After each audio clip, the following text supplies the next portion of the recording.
Shamim Patwari out নাকি not out, জটিল সেই সিদ্ধান্ত নিতে টিভি আম্পায়ার সময় নিলেন প্রায় 2.5 মিনিট।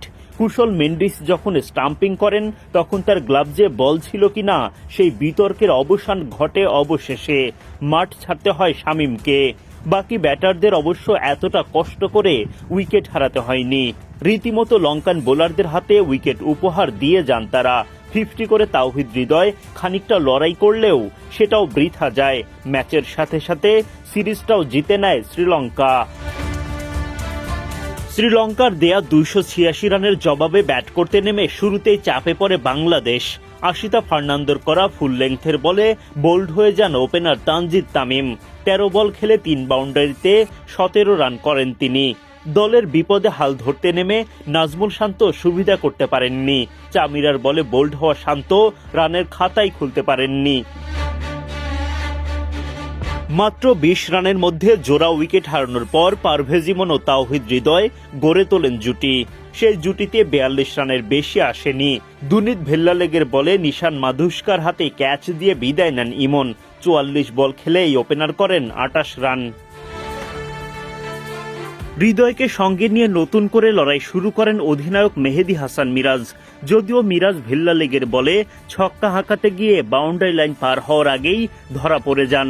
স্টাম্পিং এর শিকার হন শামীম পাটোয়ারি উইকেট থেকে বেরিয়ে আসেন। তবে কুশল মেন্ডিস যখন স্টাম্প ভেঙে দেন তখন তার গ্লাভসে বল ছিল কিনা সেটা নিয়ে চলে বিতর্ক।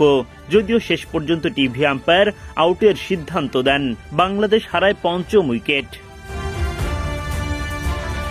50 করে আশার আলো দেখান তাওহিদ হৃদয়, কিন্তু চামিরার বলে তিনি বোল্ড হলে সেই আলো নিভে যায়। স্বীকৃত ব্যাটারদের হারিয়ে টেলেন্ডারদের সাথে নিয়ে জাকের আলী অনেক চেষ্টা চালিয়ে যান, তবে তাতে পরাজয়ের ব্যবধানই কেবল কমেছে। শেষ পর্যন্ত হার মানতে হয় বাংলাদেশকে। 2-1 ব্যবধানে সিরিজ জিতে নেয় শ্রীলঙ্কা। সিরিজ নির্ধারণী ম্যাচে টস জিতে বাংলাদেশের বিপক্ষে আগে ব্যাটিংয়ের সিদ্ধান্ত নেয় শ্রীলঙ্কা। বোলিংয়ে নেমে 4র্থ ওভারের প্রথম বলে দলকে প্রথম সাফল্য এনে দেন তানজিম সাকিবকে ঠিকঠাক সামাল দিতে পারেননি নিশান মাধুস্কা।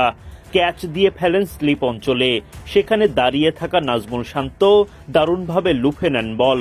শ্রীলঙ্কার দলীয় 13 রানে প্রথম উইকেটের দেখা পায় বাংলাদেশ। 15তম ওভারে গিয়ে দ্বিতীয় আঘাত তানভীর ইসলামের। তানভীরের বলে সুইপ করতে গিয়ে স্কয়ার লেগে পারভেজ ইমনের হাতে ধরা পড়েন পাথম নিশাঙ্কা। লঙ্কানদের 69 রানে নিজেদের দ্বিতীয় উইকেট পায় বাংলাদেশ। নিশাঙ্কা ফেরেন 47 বলে 35 রান করে। শ্রীলঙ্কা যখন দলীয় 100 রানে তখন তৃতীয় উইকেট শিকার করেন মেহেদী হাসান মিরাজ। টাইগার অধিনায়ক এলবিডব্লিউর ফাঁদে ফেলেন কামিন্দু মেন্ডিসকে। 20 বল খেলে 16 রান করে ফিরে যান কামিন্দু। 3 উইকেট হারানোর পর কুশল মেন্ডিস ও সারিত আসালাঙ্কা শক্ত প্রতিরোধ গড়ে তোলেন। দুর্দান্ত ব্যাটিংয়ে সেঞ্চুরি তুলে নেন মেন্ডিস। আসালাঙ্কা তুলে নেন 50। 38 ওভারের মধ্যেই দলীয় 200 পার করে এগিয়ে যেতে থাকেন লঙ্কানরা। মেন্ডিস আসালাঙ্কার 124 রানের বিশাল জুটি ভাঙেন তাসকিন আহমেদ।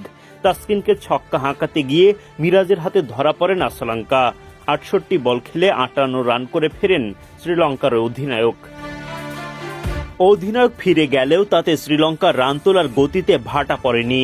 কুশল মেন্ডিসের রাজস্বিক ইনিংস এবং বাকিদের দায়িত্বশীল ভূমিকায় ঠিকই বাংলাদেশের বিপক্ষে বড় পুঁজি দাঁড় করায় শ্রীলঙ্কা।